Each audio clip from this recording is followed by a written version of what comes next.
আসছে বিধানসভা নির্বাচন। ঝাড়খণ্ডে রাজ্যে ভোট সামনে রেখে প্রচারণায় ব্যস্ত বিজেপির নেতারা। গেল শুক্রবার ঝাড়খণ্ডের সাহেবগঞ্জ জেলায় এক সমাবেশে যোগ দেন কেন্দ্রীয় স্বরাষ্ট্রমন্ত্রী অমিত শাহ, যেখানে বাংলাদেশের প্রসঙ্গ টেনে আনেন তিনি। তার দাবি, ঝাড়খণ্ডে প্রচুর বাংলাদেশি অনুপ্রবেশ করেছে, তার ফলেই রাজ্যে অশান্তির মূল কারণ।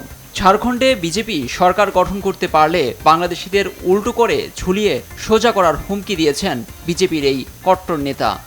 एक बार झारखंड सरकार बदल दीजिए, मैं आपको वादा करता हूं रोहिंग्या और बांग्लादेशी घुसपैठियों को चुन चुन कर झारखंड के बाहर भेजने का काम भारतीय जनता पार्टी करेगी।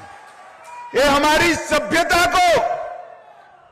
सभ्यता को नष्ट करे, हमारी संपत्ति को हड़प रहे।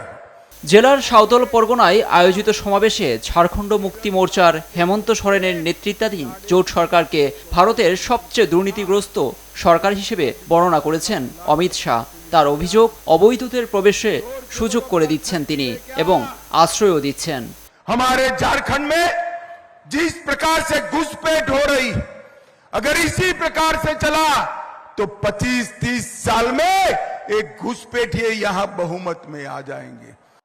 ঝাড়খণ্ডের সাঁওতাল পরগনা জেলায় উপজাতি লোকজনের সংখ্যা হ্রাস ও বাংলাদেশি অনুপ্রবেশকারীদের ক্রমবর্ধমান সংখ্যা প্রসঙ্গে চলতি মাসে একইভাবে হুঁশিয়ারি দিয়েছিলেন প্রধানমন্ত্রী নরেন্দ্র মোদী। রাজ্যে ক্ষমতাসীন দল ঝাড়খণ্ড মুক্তি মোর্চা বাংলাদেশি ও রোহিঙ্গাদের সমর্থন দিচ্ছে বলে অভিযোগ করেছিলেন। শেখ হাসিনা দেশ ছেড়ে পালিয়ে যাওয়ার পর থেকেই বাংলাদেশ প্রশ্নে আক্রমণাত্মক বক্তব্য দিতে দেখা গেছে মোদী সরকারকে। झारखंड का बहुत बड़ा मुद्दा घुसपैठ हर झारखंडी के लिए चिंता का विषय बना हुआ है। नौजवान बेटियों के हर मां बाप के लिए रात की नींद उड़ाने वाला बना है। 2-3 दिन पहले ही झारखंड हाईकोर्ट ने एक स्वतंत्र पैनल से घुसपैठ की जांच के आदेश दिया है, लेकिन यहां जेएमएम सरकार ये मानने के लिए तैयार नहीं है कि झारखंड में घुसपैठ हो रही है।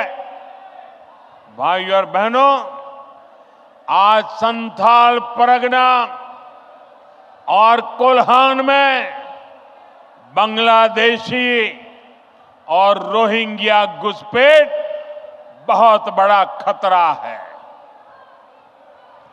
इस पूरे क्षेत्र की पहचान, यहां की डेमोग्राफी बहुत तेजी से बदल रही है। लुत्फर कबीर, न्यूज डेस्क, देश टीवी।